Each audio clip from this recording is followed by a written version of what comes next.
thv11.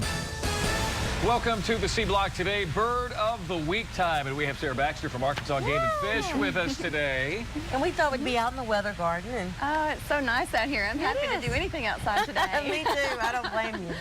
We would watch some birds, Sarah, but we don't seem to have many. Yeah. Yeah, not out here Have today. you scared them away? No, you're a bird lover. Bring a cat with you.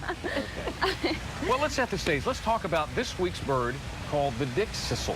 It's called the Dickcissel, and this little bird is one that you probably won't see in town or at very many backyards. He has a really specialized habitat that he prefers. This is a grassland species. Okay. And so it's about the size of a house sparrow, and in fact the female Dickcissel looks a lot like, that's a female there. It's like a sparrow. The female looks a lot like a house, that one's a female, looks a lot like a house sparrow, and the male has markings that are very similar to a meadowlark, which a lot of people are more familiar with. It's got the yellow chest with the black V on it.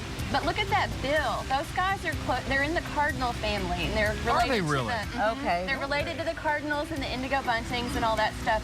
And so they live out in grasslands, and you know they eat lots of seeds, lots of grass seeds. But they also during the breeding season eat a lot of bugs and stuff. Oh, that's good. We like that. Yeah. And so these guys, what's interesting about them is, you know, you hear people say with songbirds that they mate for life. You know, I've got some bluebirds in my backyard and they mate every year and I just love watching and everything, and that's really great. Actually, most birds are only socially monogamous. So that means that they raise their young as a pair, but like when the other one's not looking, they cheat. Oh. And they call it cheating in the bird Listen, world. see, I don't like that. I know. And so anyway, with the Dickcissel, they don't even pretend to be monogamous. These guys are polygynous, which is a type of polygamy. So polygamy is more than one male or more than one female or some combination thereof. Polygyny is one male to several females. And so with these guys, the grassland habitats are kind of hard to find a good habitat. So the males set up these territories and they defend their territories by singing. And they're on their territories, and if they have a really good territory with lots of good nest sites, more than one female might decide to nest in that territory. The male doesn't help raise the young at all. He's just well, there no, to he's mate polygynous. and He's be done, busy. and He's polygynous. got other things going That's on. right. Hey, So they baby, can how are attract, you? one male can attract up to as many as 6 females on a given territory. Hey. Most often it's still just one or maybe 2 females, but up to 6. I just have to say that male bird needs to go to church. Or something. My goodness. Well, that like just that. shows, you know, they've got a good system that works for them. That way every available female is able to breed.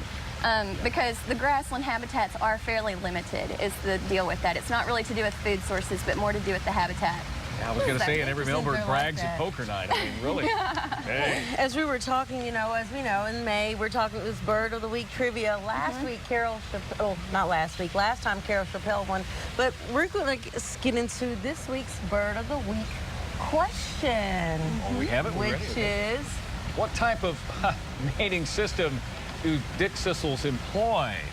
So if you know the answer, email your name, number, and address to cblock@thv11.com, and we'll pick the 11th emailer with the right answer. Yeah, we were just talking about it for quite a lengthy subject matter there. And I want to say too, these guys, if you're not looking for something to do this weekend, a great place to go see these is at Grandview Prairie down in southwest Arkansas, just north of Hope. There's a great prairie habitat there and lots of Dickcissels to be found. All right, thanks, Sarah, so much. All right, it's going to wrap it up for us today. Thank you for joining us on this Bird of the Week, and remember the news always on thv11.com. We'll see you. Bye-bye.